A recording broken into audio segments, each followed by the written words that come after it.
Welcome to the Steve Show. Today I want to talk about working with the right clients, and not just any client, the one that you're totally in love with or that your company is meant to work with.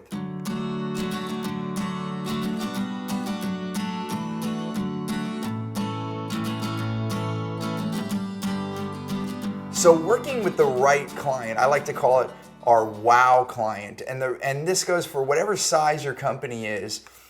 You know, whether you're billion-dollar corporation or you're an entrepreneur and you have your own business, the worst thing any company can do is work with the wrong target audience. And it's doable. See, the reason that we can go so in the wrong direction with this is that many times our service or our product can help a wider range of people, but is it the niche that's going to really explode for you? And it's not just a matter of dealing with clients or not dealing with them. So there's multiple levels to this. Like one, when we work with people that we're not meant to work with, it actually brings morale down for the whole company.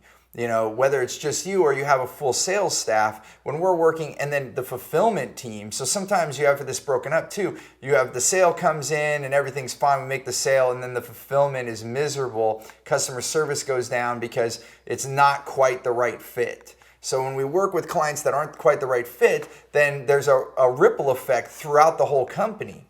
A lot of people talk about this for staff members, like Tony Hsieh, when you look at his book, Delivering Happiness, which I've talked about before on other episodes, where you talk about the value systems for what staff should be within your company. And with Zappos, he talks about that. But then let's go even further. Let's talk about how do you do that with your clients? Because if your clients aren't on the road with you, then now we're also not happy campers, and the whole morale of the company can go down. But not only does the morale go down, the second part to this is that then those clients aren't getting this wow experience because we're not having a wow experience, and so then that has an effect. And so then they're less likely to have this amazing experience that they're going to go brag about or share. So when we work with the right client, then now we make a deeper effect everywhere. It boosts morale, it boosts the client interaction. So I can't express it enough. It's so important to work with wow clients. And when I say wow clients, this is something that I often say. I talk about it in my book. I talk about it. Many of you may have already heard me say wow clients. The reason I'm bringing it back up is because, time and time again, someone might hear me talk about this and they say, oh, yeah, I work with the right client. But then do you really take it serious? Like, I go as far as to say I only want to work with my wow clients. And what this means, because so many companies out there, they'll have a small fraction of people that are here that are like amazing. It's your case studies, it's the through the roof, like amazing pinnacle moments in the company of those particular clients. And then we have a whole slew of just okay clients, ones that they're just, it works, they're okay, we're okay. And then there's even sometimes a slew of like the bad clients. Ones that are not a good fit. It ends up becoming miserable. It drags an anchor into the company, and it really affects everyone involved, including the client. And those tend to be your bad reviews. So by putting your attention on wow clients, it also increases those reviews that we're all looking at, right? You have, Google has reviews, if you're working with Yelp reviews, and even if you're not on that segment, just even having your social media go well overall, because you don't want people talking about your brand, your company in a negative fashion, and it's those bad clients, and it's for both sides. Because it doesn't feel good for you as a staff member of the company or as the executive running it when you have the morale lower of your business and then the client's not happy. So we want to avoid these wild clients. There's nothing worse than having a meeting that you have to show up to and you're like, I have to go meet this client. I mean, think about it. When you get the phone call of somebody and you're looking at your caller ID on your phone and you're seeing the name of that client and it's just bad. So just putting yourself in the position of dealing with those clients.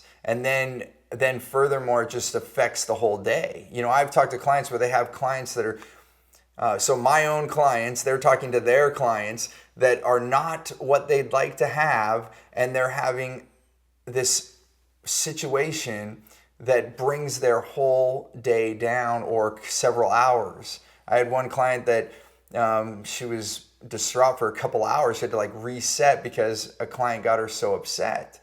And the easy solution would be not to have that client. And then everything shifts. So we have to put our attention on who we're selecting for the company that we want to serve. And the more diligent we do in doing this, it takes a little bit of time to really fine tune this, which we'll talk about here in a second. But then once we do, the effects ripple across everything. It boosts morale, and then it also has these wow clients are, guess what? The most likely to give us a good review, to go on social media and brag about us, to go share it with other clients, and they become a huge referral source as well, because they're like, if you want this done, go to this company. So it's so important. It helps on so many different levels to increase revenue, to increase morale by having the wow client. So how do we do this? I always say it's quite simple. You find your wow client by looking at your wow clients. So go to those moments that were like amazing, where your heart was beating faster, their heart was beating faster. You know that you were at an excited level. It's the client that you're leaving meetings and you're so excited leaving the meeting, or you're so excited to go to those meetings. It's the client when you wake up in the morning and knowing that you're going to go work with that client. I can tell you right now, though, the companies that I consult for, the clients that I have, they are wow moments. Everyone I work with is so amazing because I've chose who am I meant to work with. And if I don't have those wow moments, then it's not a good fit. And I let that go right away. So being very specific, what you want to do is you want to actually take a magnifying glass and look at your wow client. Who are they? What is the value that they receive from working with you? What was their biggest concern and challenge before they worked with you? What's their current biggest challenge and concerns? Knowing this information, and then we can look at it deeper too. Where do they hang out?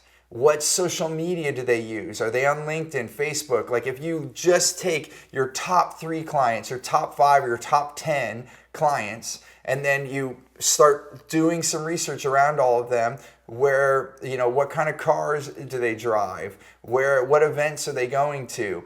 Again, social media, what outlet? So just looking at all of those things and not forgetting like what's their need, what is their concern, what is their challenge? And if you address all of those questions, now you might think, hey, I don't know all the answers. So my biggest thing to tell people, and I talk about this in other episodes about surveying, this is a perfect time to call that wow client and book a meeting with them and even say, hey, you're one of my favorite clients. You are hands down one of the best clients for this company. We'd like to spend 15, 20 minutes with you to get to know how we can better serve you, and then do some surveying, ask some questions around that. Even you can give them a gift. Maybe you need to take them out to a dinner or treat their team to a dinner. Do something, give them a gift, do something remarkable, and then dig into that information and find out as much as you can about that wow client. And knowing where they hang out and knowing the way that they think is going to allow you to market to more wow clients, because now that's focusing your niche down on exactly what they want, where they are, and you can start having more of the effect that you want. For instance, just as an example, I had one client that was in their real estate business, and we started looking at all their wow clients, and there was a thread of similarity. So once you have all these wow clients out, you can write down where they are, who they are, and you can highlight or do it online. You can, if you do it with Microsoft Word, or if you're using a survey tool, you can do find and replace and look for the words that keep coming up. Well, their target audience was people that enjoyed wine and played golf. So what they started doing is, attending wine events and attending golf events, and also then sponsoring those events and being around those people. Even though they were in the real estate game, instead of, they were spending more time at real estate events and investing in different things that way. We allocated those funds towards the events of their wow client. And then guess what happened? More wow clients showed up because now they were there. And guess what? The owner of that real estate business, they loved wine and golf.